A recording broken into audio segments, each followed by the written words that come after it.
avec Mélanie Courreau, qui est infirmière coordinatrice, qui en fait fait tout le boulot pour moi, de parler un petit peu de comment ça se passait chez nous à Bicêtre, ce relais entre l'hôpital et la ville. C'est vrai que le réseau est à la mode, ville-hôpital, hôpital-ville dans un sens, dans l'autre. Et vous allez voir qu'on a un fonctionnement qu'on a essayé de mettre en place. Alors, les choses se sont un peu précipitées ces dernières années avec le contexte sanitaire pour mettre un peu plus rapidement que prévu les traitements au domicile. Donc, on a choisi d'utiliser comme base de travail la PIDC pour expliquer un petit peu les spécificités de ces traitements à domicile avec le traitement par immunoglobuline polyvalente notamment.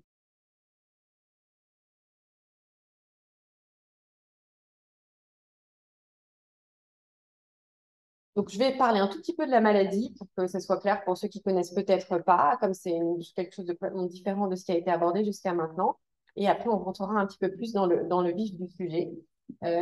Donc, la PIDC, c'est une maladie neuropathique, une maladie relativement rare, comme on va le voir, qui peut avoir un spectre de symptômes assez variés, que ce soit des problèmes de sensations, donc des sensations anormales, des sensations désagréables, des douleurs, comme une faiblesse des membres, des membres inférieurs, des jambes ou des membres supérieurs, des bras, des mains, et éventuellement des troubles de l'équilibre, et que ces symptômes vont avoir un retentissement plus ou moins important, mais qui peut être majeur sur le quotidien des personnes qui sont atteintes, avec une marche qui peut être difficile, soit parce que l'équilibre est incertain, soit parce qu'il y a une faiblesse, soit parce qu'il y a besoin d'une aide technique à cause des déficits et des difficultés aussi de préhension en lien avec l'atteinte des mains, hein, par perte de sensation ou par perte de force au niveau des mains.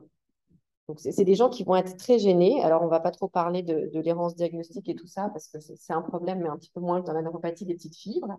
Il y a un spectre, donc on a dit que les symptômes pouvaient être assez variés, et on va voir que sur la présentation clinique, il y a aussi des formes différentes qui peuvent, donc il y a des formes qui sont dites un peu classiques, des formes qui touchent de façon prédominante les extrémités, donc des membres, donc les pieds pour les membres inférieurs, les mains pour les membres supérieurs. Il y a des formes qui prédominent plutôt aux bras, qui sont plutôt motrices. Il y a des formes qui sont plutôt sensitives. Donc, voilà, il y a des variations très différentes avec des données cliniques et électromyographiques qui vont, dans ce cas-là, pas être tout à fait les mêmes. Comme ça, c'est un peu notre travail. Et c'est comme ça qu'on va arriver au diagnostic. Donc, l'objectif de la démarche diagnostique chez des personnes qui présenteraient des symptômes décrits précédemment, ça va être de confirmer qu'effectivement, les personnes sont atteintes d'une neuropathie, donc il y a une atteinte des nerfs qui est objectivée à la fois à l'examen clinique et sur les explorations complémentaires. Ça va être de déterminer ou confirmer la topographie des troubles. Donc, vous avez vu les dessins hein, des corps humains, on va dire, ben voilà, les symptômes, ils sont ici, ils sont là. On va le confirmer avec les explorations complémentaires. Et puis, on va affirmer, grâce à toujours ces examens complémentaires qu'on va être amené à faire, le caractère acquis hein, pour différencier ça d'une maladie génétique. Confirmer le caractère inflammatoire, on est dans le cadre d'une maladie dont un des mécanismes principaux est l'inflammation, et le caractère dit idiopathique, ça veut dire qu'il n'y a pas d'autre cause retrouvée, même si, comme je le mets donc, voilà, en déterminant le caractère idiopathique, on va aussi écarter les autres diagnostics, les autres causes pour lesquelles le traitement serait dans ce cas complètement différent. Donc, on dispose de tout un arsenal d'examens complémentaires que je ne vais pas trop détailler. Il y a l'électroneurommyogramme pour étudier la conduction électrique des nerfs moteurs et sensitifs, pour le caractère diagnostic topographie, pour déterminer le caractère démyélisant, donc l'atteinte de la gaine de myéline. Et puis, il y a des examens qu'on va faire qu'en deuxième intention, si on n'arrive pas à répondre à la question, que vont être la ponction lombaire et l'IRM plexi, qui sont des examens qui vont permettre de mettre en évidence qu'il y a une inflammation au niveau des racines des nerfs ou des plexus, qui sont des régions très proximales des nerfs. Il y a éventuellement des examens de biologie qui peuvent être des marqueurs pour rechercher certaines activités anticorps qu'on peut retrouver dans les maladies inflammatoires ou auto-inflammatoires. Et qui peuvent être utiles aussi pour écarter d'autres diagnostics, hein, des diagnostics de maladies, par exemple, génétiques, de maladies métaboliques, donc qui seraient différentes de celles-là. Voilà, parfois, on fait des scanners, on fait d'autres examens pour voilà, toujours écarter les autres diagnostics et éventuellement rechercher des diagnostics associés, parce que comme on va voir, la PIDC peut être associée à d'autres maladies. Alors, on a des recommandations. Alors, ça, c'est pour vous montrer un peu comment on raisonne, hein. Enfin, si vous n'avez pas besoin de vous familiariser avec ça. Même moi, j'ai un petit peu du mal de temps en temps. Mais en pratique, c'est pour vous expliquer notre démarche diagnostique. Donc, devant un patient qui a une présentation clinique qui pourrait être compatible, on va faire l'électroneurommyogramme, donc qui est l'examen qui confirme la neuropathie, qui nous renseigne sur la topographie des troubles et qui nous dit est-ce qu'il y a de la démyélisation ou pas, qui est pour nous un signe d'inflammation. Donc, soit il y en a, hop, hop, hop, c'est facile, soit il y en a, hop, hop, hop, c'est facile, soit il n'y en a pas, et là, c'est un peu plus compliqué. Et donc, c'est là qu'on va avoir recours à ce que je vous ai dit. Donc, il n'y a pas d'inflammation, donc on va faire les autres examens dont on a parlé, la ponction lombaire, l'IRM-plexie, éventuellement les potentiels évoqués somesthésie, éventuellement, dans certains cas, quand on ne s'en sort pas, la biopsie nerf. Donc, on a tout un raisonnement diagnostique qui va nous faire progresser pour voir si on arrive au diagnostic ou si, au contraire, on l'écarte. Et donc, ça, c'est quand même une étape hyper importante. Avant de débuter en traitement, on a besoin de savoir un peu de quoi on parle. Alors, ce qui est intéressant quand même, c'est de se dire que parmi ces choses qu'on va rechercher, les critères pour nous aider au diagnostic, un des critères, ça va être la réponse au traitement. Donc, des fois, quand on ne sait pas trop à quoi ça ressemble, que c'est compatible, que l'EMG ne nous permet pas complètement de trancher, on y croit quand même, on se dit, allez, on propose un traitement d'épreuve pour voir si effectivement les choses s'améliorent avec le traitement. On verra comment on mesure cette amélioration, mais ça peut être un élément qui va être utile pour le diagnostic aussi. Donc, le traitement, il intervient même assez tôt, même parfois quand le diagnostic n'est pas posé avec certitude.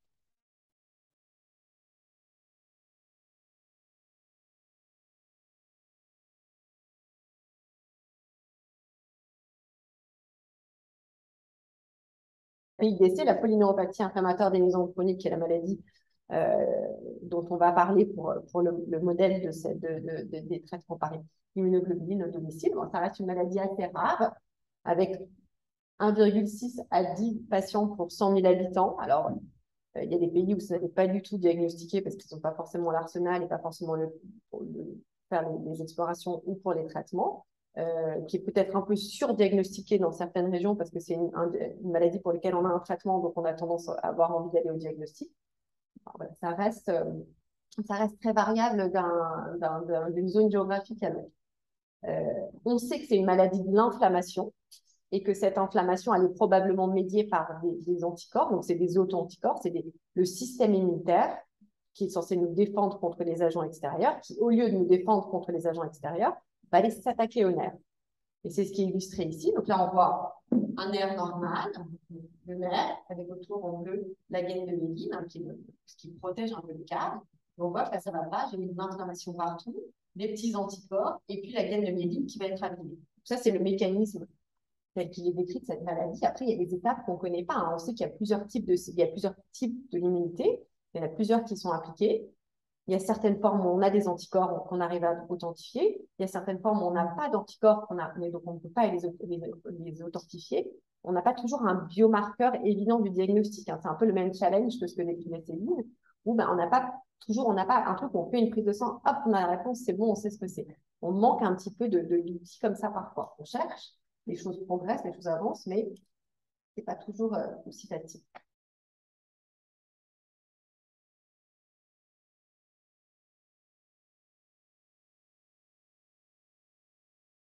Les principaux traitements sont les immunoglobulines intraveineuses, les corticoïdes et les échanges plasmatiques. Donc, c'est tous des traitements qui vont agir sur le système immunitaire. Donc, qui vont viser à stopper le processus inflammatoire que je viens de décrire. Et donc, en empêchant cette inflammation, alors, c'est des traitements assez larges, hein. C'est-à-dire que ça n'a pas une cible thérapeutique très précise, ça va cibler un peu l'inflammation de façon générale. Et donc, empêcher ces auto-anticorps d'aller sur la gaine de myéline, empêcher la gaine de myéline de se détruire, et donc ralentir, suspendre les symptômes et faire en sorte que notre patient aille mieux. Il y en a, si on détaille un petit peu, si on passe un instant sur ces traitements, les immunoglobulines par rapport à intraveineuse, donc c'est un produit issu du sang. Donc c'est un produit dérivé du sang, c'est-à-dire que c'est des donneurs sains qui vont donner leur plasma, qui va être collecté, filtré, fractionné pour pouvoir être réadministré ensuite à des patients.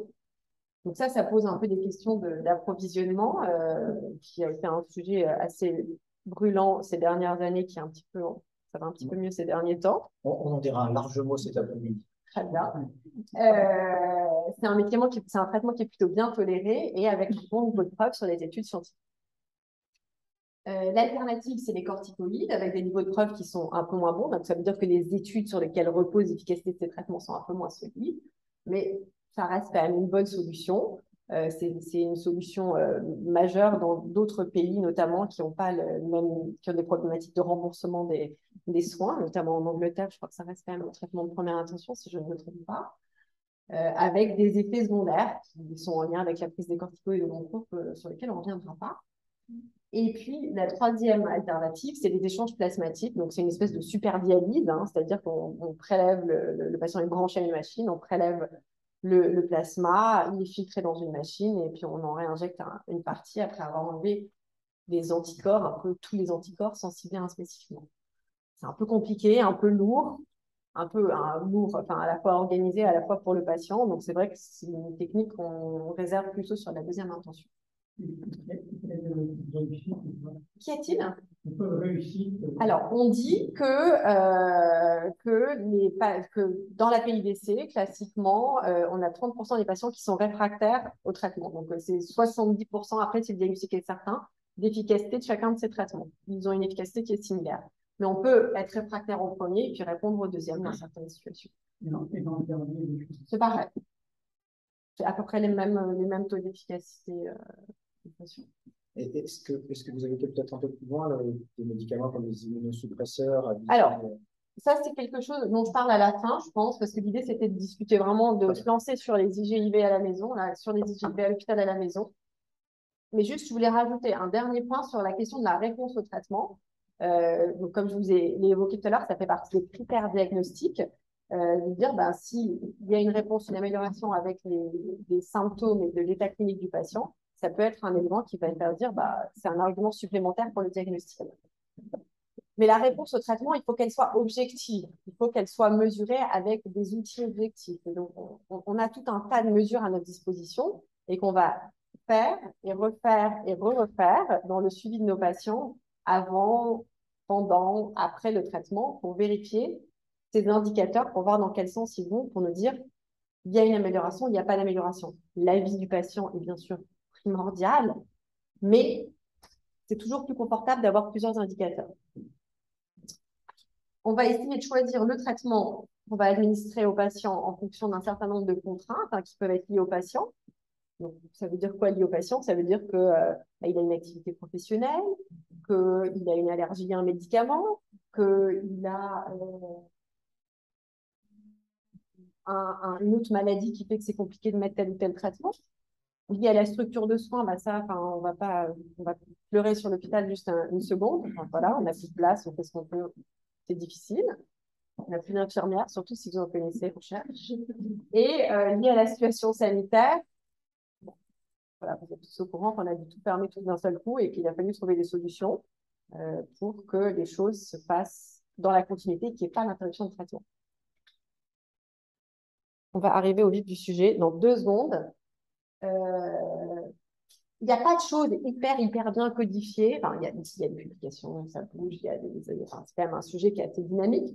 Mais voilà, il y a j'ai pris ces recours qui ne sont pas les plus récentes, mais qui collent à peu près avec ce qu'on connaît, de dire que pour les traitements, on va commencer par un traitement de première ligne, donc parmi les 3 que j'ai cités, que si ça ne marche pas, on peut essayer un autre traitement de première ligne et on va voir si, quand le patient répond, si il est en rémission, c'est-à-dire qu'il a eu le traitement, c'est fini, ça va bien, il n'a plus besoin de traitement, ou si au contraire, il a besoin de poursuivre le traitement en long cours. Et c'est cette situation-là qui va être celle qui va nous intéresser particulièrement aujourd'hui, parce qu'on va rentrer dans une prise en charge chronique. Et qu'on a un certain nombre d'outils, donc là, c'est les outils qui ont été choisis pour cette étude, qui étaient les critères pour dire qu'il y avait une réponse ou non. Et donc, vous voyez, il y a plusieurs échelles.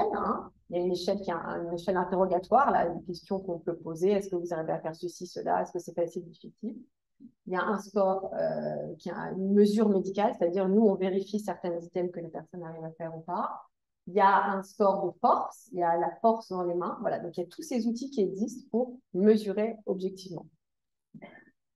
Et donc nous, quand on est dans cette situation, est-ce que le patient répond ou pas et qu'on veut mettre le traitement en place en cours, on va éventuellement basculer sur la prise en charge à domicile. Et donc je passe la parole à Mélanie qui va vous raconter un petit peu les étapes du traitement et les étapes du switch hôpital-ville. J'arrête pas de dire ville-hôpital, elle me corrige tout le temps. Merci.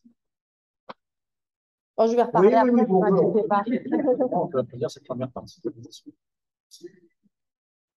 Donc, une fois que voilà, les neurologues ont fait leur diagnostic, nous, ils nous demandent de mettre en place donc, les premières cures d'immunoglobuline, les premiers traitements que le patient va avoir. Et donc, chez nous, au Kremlin Bicêtre, les premières cures d'immunoglobuline, on les organise au cours d'un hôpital de semaine. Donc, on contacte le patient pour l'hospitaliser en fonction du nombre de flacons qu'il va le recevoir, donc qui se définit en fonction de son poids. Donc, ça va être des hospitalisations qui vont durer sur une période de 2 à 5 jours. Sachant que nous, notre hôpital de semaine est ouvert que du lundi au vendredi. Donc, sur l'hôpital de semaine, le patient, la première étape, c'est de faire une biologie.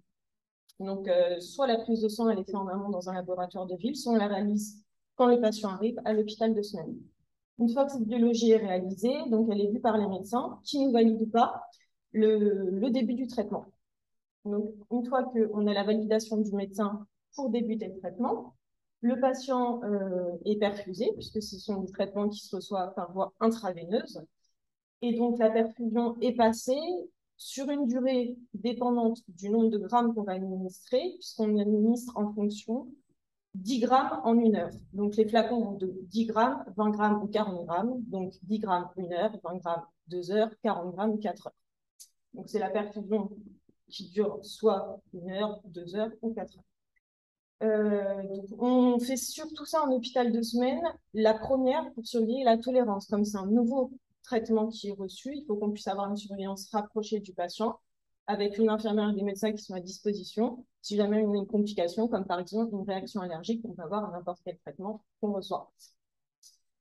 Une fois que les premières cures se sont passées, bien ou avec difficulté, selon le médecin et en discussion avec le médecin, soit les prochaines cures d'immunoglobuline seront réalisées au domicile, qu'on va aborder sur le relais hôpital-ville, soit on va faire 2, 3, voire 4 perfusions, dans le cadre plutôt d'un hôpital de jour, où là, le patient est hospitalisé sur une seule journée. Donc, la perfusion, il arrive le matin, la perfusion se fait sur la journée, donc en fonction du nombre de grammes, sur 1, 2, 3, 4 heures.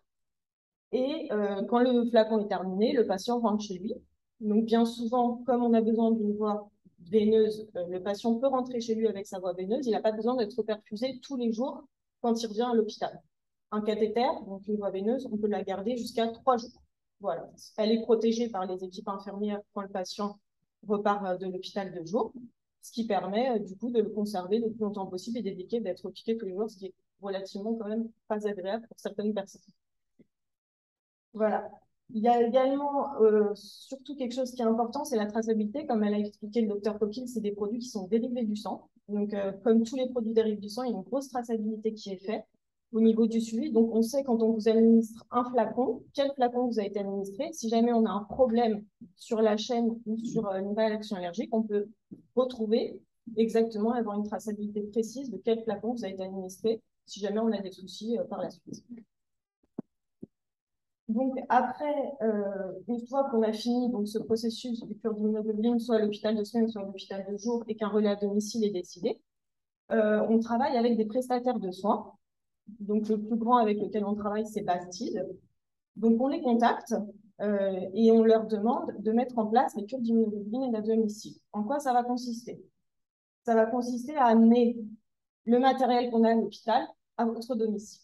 Donc, pour les cures d'immunoglobuline, c'est surtout tout ce qui est matériel de perfusion, la pompe avec le pied à perfusion qui vont nous permettre de passer le produit. Et là, tout ce qui va être la délivrance du produit. Parce que bien sûr, il va falloir que le produit arrive à votre domicile. Donc, c'est le prestataire de soins qui s'occupe d'organiser tout ça, en concertation avec nous, les équipes paramédicales et les médecins, donc qui font tout ce qui est le travail de prescription et le travail d'organisation de ce cure à domicile. Le prestataire de soins s'occupe de tout ce qui va être contact du patient et l'organisation, puisque bien sûr, le but, c'est de se caler sur la vie du patient et de pouvoir organiser au mieux les cures d'immunoglobulines à domicile pour pas que ça empiète sur la vie au quotidien. Donc, le processus de l'administration, oui. Alors, la fréquence des cures, c'est dépendant du patient et c'est le médecin qui décide. Alors, on peut aller, moi, de ce que je connais, le plus court, on va être un espacement de 3 semaines jusqu'à 12 semaines d'intervalle. Voilà. C'est vraiment le but enfin, quand on fait plusieurs cures à l'hôpital, c'est vraiment d'essayer de trouver le bon espacement, la bonne dose. Et alors, alors, tout est possible. Non, l'objectif, enfin, on a un peu deux phases de traitement. Il y a le traitement dit d'attaque, où on va être sur des doses, des espacements standards, donc 2 grammes kilo toutes les 4 semaines, qui sont un peu ce qui est recommandé et ce qui est fait de façon générale en France, pour essayer de savoir s'il y a une réponse ou pas au traitement. Et puis, à l'issue de cette période-là, donc il y aura un moment d'évaluation, donc ça, on en rediscutera un petit peu tout à l'heure, pour voir s'il y a une réponse, s'il y a une efficacité. Et en fonction de cette première réponse, on va établir un plan d'action pour voir quel intervalle on peut trouver. L'objectif, c'est de trouver une dose, ce qui correspond au patient, pour chaque patient. Et donc, d'adapter la dose, d'adapter l'espacement. L'un ou l'autre peuvent être espacés pour donner la dose minimale efficace, en fait, pour ne pas donner un médicament en excès qui ne serait pas nécessaire, ne pas faire plus de jours de traitement, plus de semaines où ils sont indisponibles. Donc, vraiment trouver ce qui correspond mieux pour que le patient soit bien tout le temps. Donc, pour le fonctionnement des cures d'immunoglobulines à domicile, il va y avoir des fonctionnements légèrement différents. Donc, la biologie, elle... Ça, regarde un petit jeu d'abord. Ah oui, c'est pas tout. Donc, voilà, donc tous les intervenants qui vont arriver au niveau de la prise en charge à domicile. Donc, du coup, là, le but, c'était de vous faire un peu participer pour vous demander, à votre avis, donc sur tous les intervenants, quelle mission ils ont dans la prise en charge à domicile des cures d'immunoglobulines. Donc, on a le prestataire de soins, dont je vous ai déjà parlé, les cabinets d'infirmiers libéraux, donc qui bien sûr réalisent les perfusions à domicile, les pharmacies de ville, les officines, quel rôle elles vont jouer dans la perfusion à domicile, les pharmacies hospitalières, le laboratoire d'analyse, les médecins prescripteurs et les infirmières coordinatrices, qui sont aussi bien chez les prestataires de soins que chez nous à l'hôpital. Est-ce qu'il y a plusieurs réponses possibles? Oui, Ouais. tout à fait. Est-ce que la gestion des problèmes? On s'est disputé pour celui-là. On le voulait tous. Donc, pour le prestataire de soins, à votre avis, quelle mission il peut avoir dans la prise en charge des cures d'immunoglobulines à domicile? Gestion des déchets.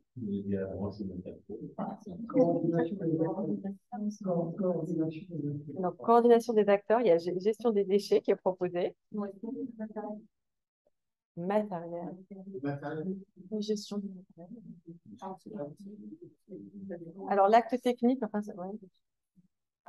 L'acte technique, oui, l'infirmière. C'est plutôt l'infirmière. L'acte technique, c'est vraiment l'acte de réaliser la perfusion. C'est plutôt l'infirmière libérale. Éventuellement, la préparation aussi des immunoglobulines, puisque certaines sont à reconstituer. Elles ne sont pas toutes... Exactement, elles sont pas toutes déjà en forme liquide et elles ont besoin d'être reconstituées, tout à fait. Est-ce qu'il y avait d'autres propositions? Gestion des problèmes.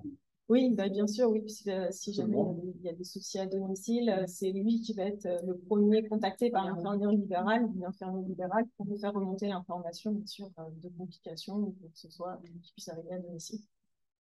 Ouais, j'avais fait des petites flèches. J'ai tout fait. Bon, après, il y a peut-être, enfin, il y a d'autres réponses possibles, mais voilà, l'idée, c'était de montrer que il y avait plusieurs tâches qui étaient assurées par plusieurs personnes et que c'était aussi ça qui faisait que ça fonctionnait. Donc, bien sûr, le cabinet des infirmiers libéraux, lui, il peut s'occuper donc, principalement de l'acte technique et de la gestion des déchets. Les pharmacies, officines de ville, alors elles jouent un rôle surtout dans tout ce qui est délivrance par exemple, des solutés, des poches de perfusion de sérum physiologique, des produits désinfectants pour la peau, tout ce qui va être qu'on va utiliser, et de tout ce qui va être prémédication pour certains traitements, parce qu'on a besoin de certains traitements de prémédication ou pour pallier au risque allergique, par exemple. On va prendre des prémédications. Les pharmacies hospitalières, elles, ce sont les seules qui nous délivrent les immunoglobulines. On ne peut pas les avoir en officine de ville, les immunoglobulines. Donc, à ma connaissance, il y a deux façons avec lesquelles on travaille avec Bastide. Soit le patient peut aller lui-même récupérer sa cure d'immunoglobulines en pharmacie hospitalière, soit si c'est très compliqué parce que ça représente des grosses quantités avec des gros cartons et des flacons qui peuvent peser très lourd quand même. Du coup, Bastide livre la cure d'immunoglobulines à domicile en la récupérant en pharmacie hospitalière. Le laboratoire d'analyse, c'est le premier qui agit dans la cure d'immunoglobulines à domicile, soit avec l'infirmière à domicile qui vient faire la prise de sang, parce qu'il y a des patients, c'est difficile de se déplacer sur un laboratoire de ville, soit il se déplace en laboratoire de ville pour réaliser sa prise de sang, qui est transmis au médecin prescripteur, qui valide ou pas le début de la cure d'immunoglobulines. Donc ça, c'est une communication qui se fait entre le prestataire de soins et le médecin prescripteur pour valider à chaque fois, avant de lancer la cure d'immunoglobulines, le bilan sang et donc pouvoir lancer par l'infirmière libérale la cure d'immunoglobulines. Le médecin prescripteur, bien sûr, il est là au niveau de la prescription, de la validation, donc c'est ce que je vous ai expliqué, la coordination des acteurs, il est toujours là. Ouais, je me suis épargné ce truc, je me suis dit que ça allait peut-être changer ma vie. Voilà. Nous avions identifié un autre acteur, mais qui n'est pas directement en lien avec la cure, mais pas que, c'était le médecin généraliste. Lorsque vous avez un patient qui est actif, bien souvent, c'est un relais important pour que le patient, finalement, soit en condition d'avoir sa cure à domicile, typiquement, qu'il ait un arrêt de travail, voilà. Ouais. Bon, des choses. Oui, bah, c'est une bonne idée. Tout à fait. Moi, c'est vrai que moi, j'assure ce rôle-là pour les patients. Après, c'est vrai que voilà, très souvent, on est sollicité par les patients qui vont plutôt cure, faire appel voilà, ouais. donc, via notre biais ou directement via le médecin pour avoir leur arrêt de travail lorsqu'ils ont su leur cure d'immunoglobulines à domicile.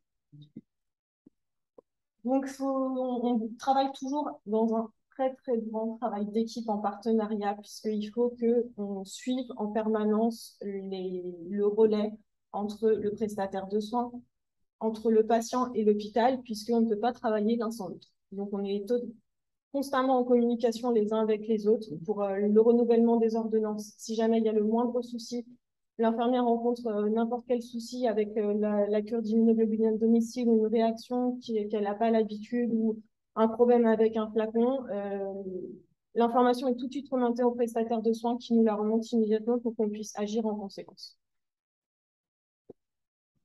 Pardonnez-moi d'intervenir. Mais la question des prestataires, c'est là aussi, on a une réelle hétérogénéité sur l'ensemble du territoire national. À l'association nationale, on a des remontées partout. Là, vous évoquez un prestataire qui a l'air hyper sérieux. On est quand même parfois... Bien sûr, c'est pas le cas. On a eu des remontées de patients sur certains cas de prestataires qui ont agi à domicile et qui, franchement, on a eu des difficultés. Ouais. Mes propos sont ce qu'ils sont, mais c'est un monde très compétitif, le monde de la prestation. Donc, enfin, si vos patients ne sont pas contents, changez de prestataire.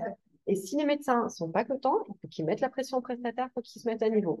Vraiment, il y a du monde, il y a du choix, il ne faut pas hésiter. Je suis désolée. Non, mais c'est important, votre petite flèche vers le mot matériel. Voilà, et bien sûr, ça nous est arrivé d'avoir que ça ne fonctionne pas bien avec un prestataire de soins et d'en changer. Et ça fonctionnait très bien avec un autre. On est en communication permanente pour pouvoir agir pour que la prise en charge à domicile se passe mieux avec le patient à tous les niveaux. Nous, on a débuté les IG à domicile avec l'HAD de la PHP, donc l'hospitalisation à domicile.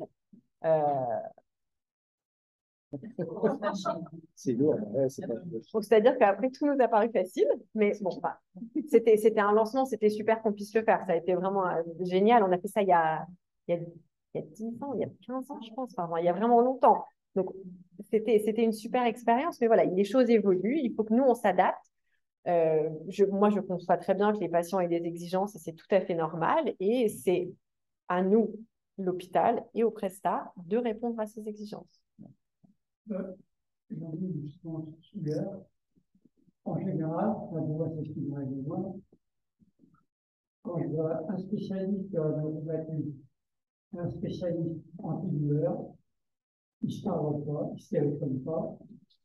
Et alors, avec mon médecin de traitement, le référent, pardon, ils sont confondus. Bah, en fait, c'est le rôle du médecin traitant de centraliser. Hein, c'est quand même, ça reste on attend de lui.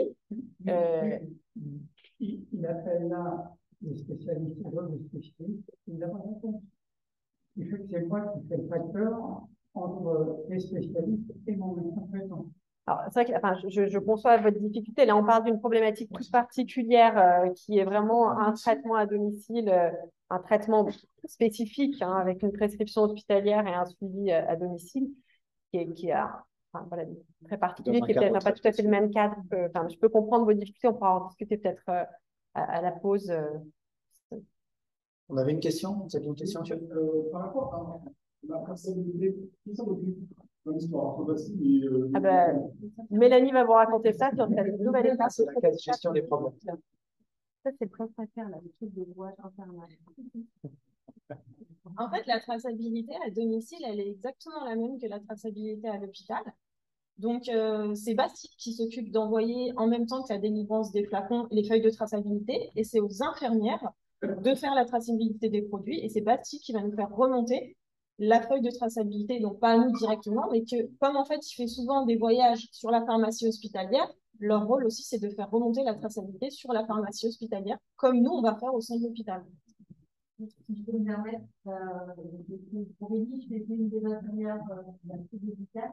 La traçabilité commence déjà à la pharmacie en physique avec flacon. Et effectivement, les petites étiquettes sont prises une à une par les infirmiers libéraux qui effectuent des soins. L'école donne des dossier patient à chaque fois. Et c'est vrai que si on relève une problématique, à ce moment-là, on remonte les données au centre hospitalier, que ce soit médical ou pharmaceutique. C'est exactement la même traçabilité qu'à l'hôpital, en fait. Donc, les étiquettes voilà, sont dans le dossier de soins du patient et la traçabilité de l'administration des flacons qui remonte à la pharmacie. La traçabilité reste la même. On a calqué vraiment une mise en place à domicile au même titre qu'au sein du centre hospitalier. Si je peux ajouter, chez le patient, vous avez un carnet de suivi, un livret de suivi. C'est-à-dire que sur un flacon d'immunoglobuline, vous avez plusieurs étiquettes qui vont chacune sur un feuillet particulier. Et en fonction de l'interlocuteur, vous allez remettre un feuillet à la pharmacie d'hôpital, remettre un feuillet à l'IE, C'est vraiment le et dossier. vous-même en gardez un. C'est le même dossier. Hein. Vous choisissez entre le domicile le même dossier. Et d'ailleurs, les traçabilités de surveillance des immunoglobulines par les patients à domicile, donc tout ce qui va être prise de tension ou réaction allergique qui va avoir lieu, sont tracées donc, dans un dossier patient par le prestataire de soins. Et cette traçabilité nous est remontée jusqu'à l'hôpital, qui sont scannés par nos secrétaires. On peut retrouver la traçabilité des surveillances qui ont été faites à domicile dans le dossier de soins à l'hôpital du patient. Dans le docteur, en fait, la malade. Une propre expérience, pas un peu sur les réunions à domicile. Au début, je n'osais pas. C'est vrai que ça fait peur. Ça fait peur de ne plus avoir. Vraiment, le patient qui n'a moins il n'attend pas, il réagit, il décroche. Il appelle effectivement un prestataire et souvent, c'est Bastille, très à l'écoute. Et puis, s'il faut, moi, généraliste, souvent, je ne suis pas disponible. Moi, j'ai le mail, j'envoie le mail, aussi, hein, mais je crois qu'il faut que le patient soit vraiment utile.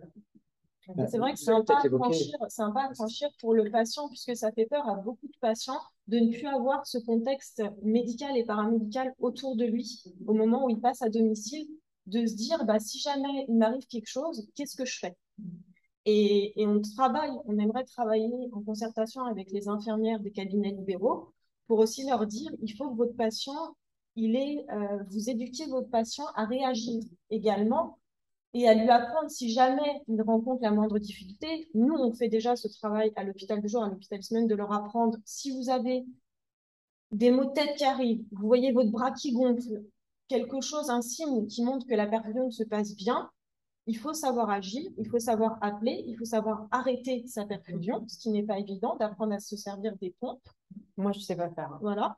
Mais si, voilà, l'éducation du patient, c'est important. Si on apprend au patient, c'est vrai, si on apprend au patient à le faire, il n'y a aucune raison que le patient ou les accompagnants des patients, puisqu'ils peuvent aussi rentrer dans ce rôle éducatif, puissent agir en cas de difficulté avec la perfusion à domicile. Et c'est un rôle très important. On essaye de beaucoup travailler. Les infirmières de l'hôpital de jour et de l'hôpital de semaine, ils travaillent beaucoup, de rassurer les patients. Il y a aussi du matériel qui n'est pas pareil à l'hôpital qu'à domicile. Donc, si jamais il y a des petites différences, il ne faut pas qu'ils s'inquiètent. Le matériel peut être différent. La façon dont fait l'infirmier ou l'infirmier à domicile peut être différent. Le but, c'est que le traitement se passe au mieux et que le traitement soit administré dans les meilleures conditions, sachant que le patient doit être acteur à tout moment de pouvoir agir en cas de difficulté lorsqu'il a sa perfusion à domicile. Enfin, c'est fondamental ce que vous dites, parce que l'autonomie du patient sur une prise en charge à domicile, elle est capitale. C'est-à-dire que si on a bien compris dans quel écosystème on travaille, sur quels acteurs on peut s'appuyer à tel ou tel moment, et qu'en plus on est en capacité, enfin, le petit schéma est explicite, hein, tout patient aujourd'hui est capable de prendre sa tension tout seul. Voilà. Par contre, il faut avoir bien compris ce que ça signifie si la tension est élevée, enfin, et qu'on soit capable d'appuyer sur un bouton quand c'est nécessaire. C'est vraiment la question de l'éducation thérapeutique, hein, Alors, qui est une question qui vous tient à cœur, qui est aussi importante. On essaye de travailler là-dessus. Et si je peux me permettre juste de rebondir aussi, c'était un peu la limite du sujet de cette présentation, parce que ce n'est pas la maladie qui vous concerne le plus, mais dans l'amylose héréditaire à transthyrétine, on a été aussi amené à exporter les traitements de l'hôpital à la maison, alors un peu dans l'urgence pour le coup, et on a mis ça en place avec un traitement sur lequel on avait moins de recul, avec une prémédication, une organisation qui était peut-être pouvait sembler un peu plus complexe, et au final, quelque chose qui s'est fait et qui s'est plutôt pas mal fait, je trouve. Alors, on a fait un poster, il y a un poster dans la zone d'exposition qui raconte la transition, je vais encore dire, dans l'hôpital-ville, avec le traitement par perfusion pour l'amylose héréditaire à transthyrétine, où on a envoyé des questionnaires de satisfaction à nos patients concernés pour qu'ils fassent un retour. Donc, voilà, je vous invite à aller le voir pour que vous en preniez connaissance. Mais c'est vrai que voilà, le patient est au cœur de ce processus. Il est important qu'il y adhère. Donc, on ne le force pas s'il n'est pas d'accord, bien évidemment. Souvent, on choisit le domicile en se disant est-ce que vraiment ça va être bien, et puis pour beaucoup de personnes, au final, c'est plus confortable. Mais on peut aussi convenir de solutions mixtes avec des venues à l'hôpital et les traitements à la maison. Alors, nous, on ne le fait pas trop, mais je sais que ça se fait dans d'autres centres. Premier jour à l'hôpital, puis ensuite les autres jours à la maison. Voilà, il y a des formules mixtes, il y a différentes choses qui existent. L'idée du domicile à l'origine, c'est pas juste de sauver l'hôpital, hein, c'est que les choses soient plus confortables pour tout le monde. Regardez, moi, je suis derrière mon petit ordinateur, là. Je suis trop bien. Et sachant qu'on, si jamais, malgré tous les efforts de tout le monde, ça ne se passe pas bien, on a toujours possibilité de reprendre le patient à l'hôpital pour faire les cures d'immunoglobuline. Ça nous est même arrivé dans certains cas, par exemple, des patients qui sont très difficiles à perfuser, qui devaient avoir leur cure d'immunoglobuline à domicile. Personne n'arrivait à les perfuser à domicile. On a réussi à les reprendre le lendemain matin à l'hôpital de jour ou à l'hôpital de semaine pour pouvoir les perfuser et réaliser la cure d'immunoglobuline.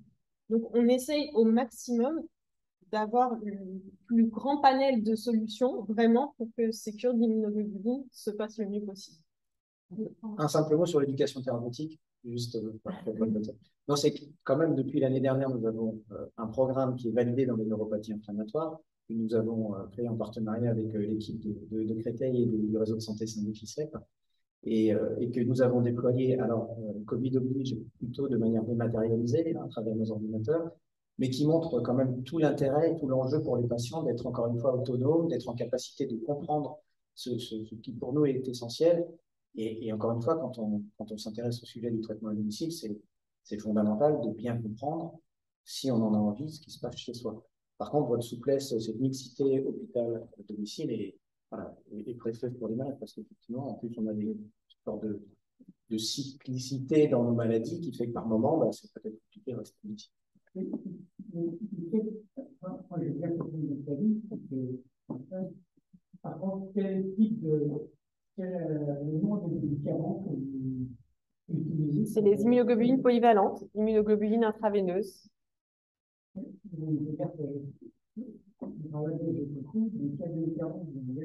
Bah, c'est ça, c'est les immunoglobulines intraveineuses. C'est pas assez. Après, il y a les marques des médicaments, mais c'est des immunoglobulines. Ouais, c'est le traitement en soi. Ça s'appelle comme ça. Bah, c'est des anticorps, hein, c'est des médicaments dérivés du sang, ce sont des anticorps de donneurs sains qui sont dans des bouteilles. Qui sont mis en flacon.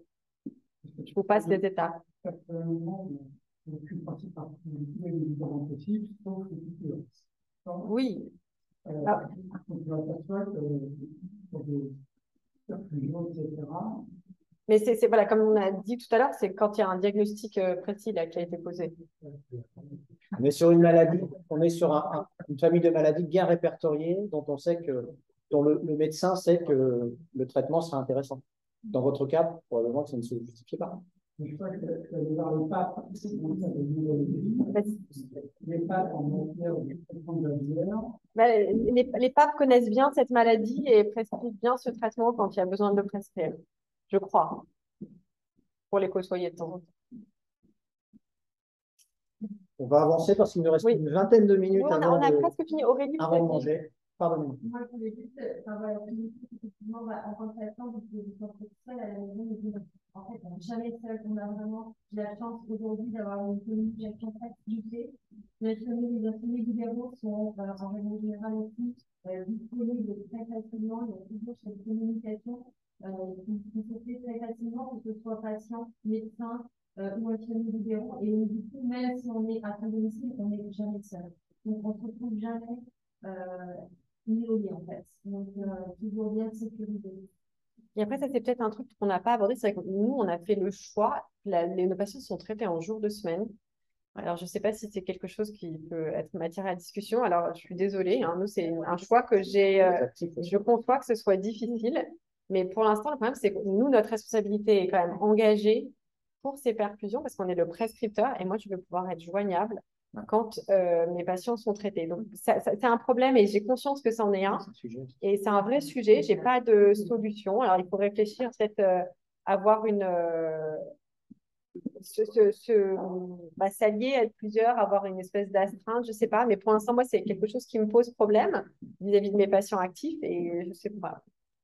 C'est ouvert à discussion. Je crois que c'est un peu ma dernière diapo, alors on a avancé. Non, c'est très bien. Non, au contraire, merci. Non, c'était juste pour reparler de ce que vous disiez sur la souplesse, l'hôpital, la ville, l'un à l'autre. Les visites à l'hôpital, elles restent importantes, soit parce que pour faire le point, pour rectifier des choses qui ne se passent pas comme il faudrait ou comme on voudrait ou qui ne sont pas confortables pour le patient à la maison, et aussi pour le suivi. Donc, pour que nous, on vérifie que tout se passe bien, certes, mais aussi pour qu'on vérifie que le traitement répond à nos attentes, c'est-à-dire que le patient s'améliore ou le patient ne s'améliore pas. Et dans ce cas-là, il faut se reposer des questions et peut-être changer de piste. Ça va nous permettre d'adapter les doses des traitements. De dire, écoutez, la situation est super stable, on va essayer de diminuer un petit peu ou espacer un petit peu. Vous dire, là, c'est un peu juste, là, il y a les 2 dernières semaines, vous avez du mal à marcher, peut-être qu'il faut rapprocher un petit peu, augmenter un peu la dose. Donc, ça va être ça l'objectif de ces visites, c'est d'ajuster, faire les ajustements de dose. Toujours, on va essayer de s'appuyer sur les échelles dont on dispose, qui sont des échelles qui sont censées être validées, reproductibles, sensibles au changement. Enfin, on est capable de parler de ça pendant des heures et des heures en congrès, mais je vais vous épargner. Mais l'idée, c'est d'utiliser les questionnaires, les tests de force, donc la force des bras, des jambes, la force dans la main, la capacité de marche, le test de marche de 6 minutes. Donc voilà, de renouveler ces échelles au fil du temps pour vérifier que, en effet, notre traitement fonctionne, ne pas continuer à donner un traitement qui est contraignant, qui peut avoir des effets indésirables potentiels alors que ça ne marche pas. Donc voilà, tout ça, le but, c'est d'optimiser notre traitement, des mesures associées éventuellement, donc soulager de la douleur s'il y a de la douleur, apporter une prémédication s'il y a un potentiel risque de réaction cutanée, traiter d'autres effets indésirables, compléter les mesures avec des traitements symptomatiques, notamment l'importance de la rééducation, qui peut être utile chez un bon nombre de nos patients. Et puis l'accompagnement, hein, qui peut passer par le biais d'un accompagnement social pour quelqu'un qui en a besoin pour l'adaptation d'un logement, par l'éducation thérapeutique, d'un accompagnement psychologique, voilà, toutes ces choses-là qui existent et qui sont aussi primordiales dans la prise en charge de la pathologie. Finir sur les infirmières qui sont des héroïnes, j'ai découvert ça et je me suis dit que c'est ce que je dis tous les jours à tout le monde et donc il fallait que je le dise devant tout le monde.